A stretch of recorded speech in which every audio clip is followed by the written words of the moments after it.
how do I celebrate the Passover myself? So the most important thing to remember is you're doing this in remembrance of YESHUA. To teach your children to honor what he's done for us, to have communion, okay? So Passover is linked to communion, right? Let me show you guys something. Okay, this is the Hebrew word for Passover, Pesach.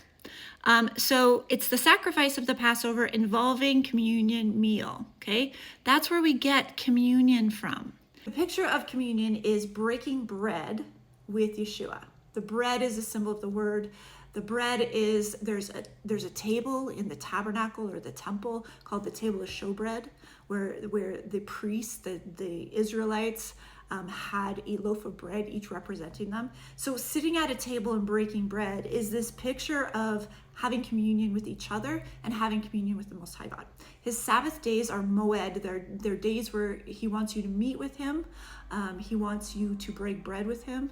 It's divine appointments, right? And so we just do our best to honor that in the best way that our human brains can do it, okay? So I abhor you to not get legalistic about any of this stuff. Do not get strange and think you have to do anything perfectly. It's about understanding who YESHUA is and drawing near to the shadow pictures so that you can get a deeper insight into what he did for us, okay? It's a way of glorifying the word and glorifying YESHUA and glorifying our Heavenly Father and glorifying all that they've done, right? The whole picture. So for me, when I keep the Passover, when I remember the Passover, I don't like to say keep the Passover because we're not slaughtering a new lamb. YESHUA is our Passover lamb. We're not slaughtering a new lamb in Jerusalem, right? We're not putting blood on our doors. Please don't do that, right?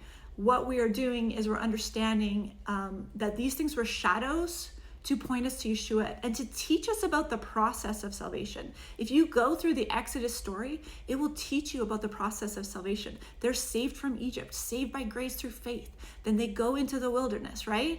And Abba doesn't take them to the place where they might encounter warfare right away when they enter the wilderness. He takes them the easy direction. That's why they take the long route, because if they went the other way, they would encounter warfare right away, and they weren't ready for that, right? So he gently takes them to the banks of the Red Sea, and then he has them cross over the Red Sea. That's a picture of our baptism, right?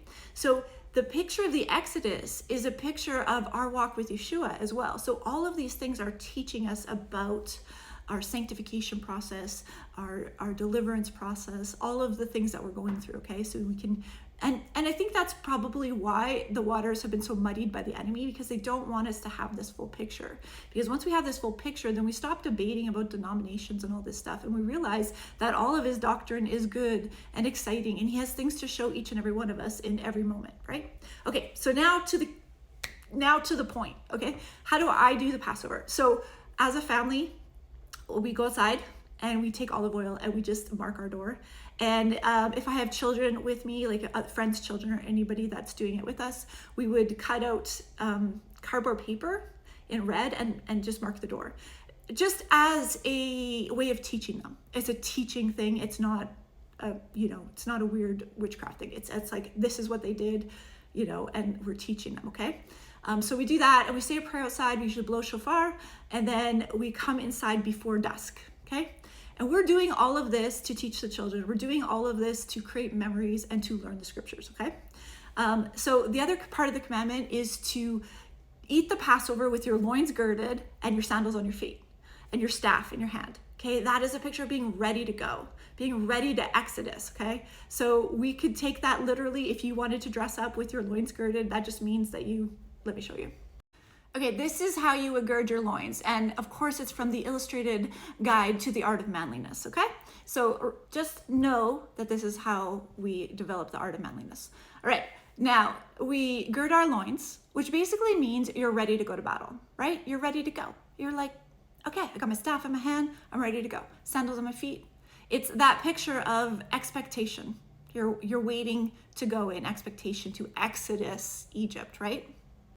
The day of the Passover, the first day of Passover, is also the first day of unleavened bread. So at that time, you're supposed to remove all the leaven from your house, and that's a picture of removing sin, false doctrine, all the nonsense from your house. If you have stuff, laying around that should probably have gone a while ago, just get it out of your house, right? Have a book burning party, whatever floats your boat, okay? So that's, and you also would want to get rid of the physical leaven, like your yeast and your baking soda. And that's just to remind you that you're getting rid of the leaven from your house, which is a picture of the spiritual leaven that gets baked into our word study, okay? Our study of the word. The bread is a symbol of the word, right? It's also to remind us that YESHUA is our unleavened sacrifice. You have no leaven products in your house for 7 days, right? The feast lasts for 7 days.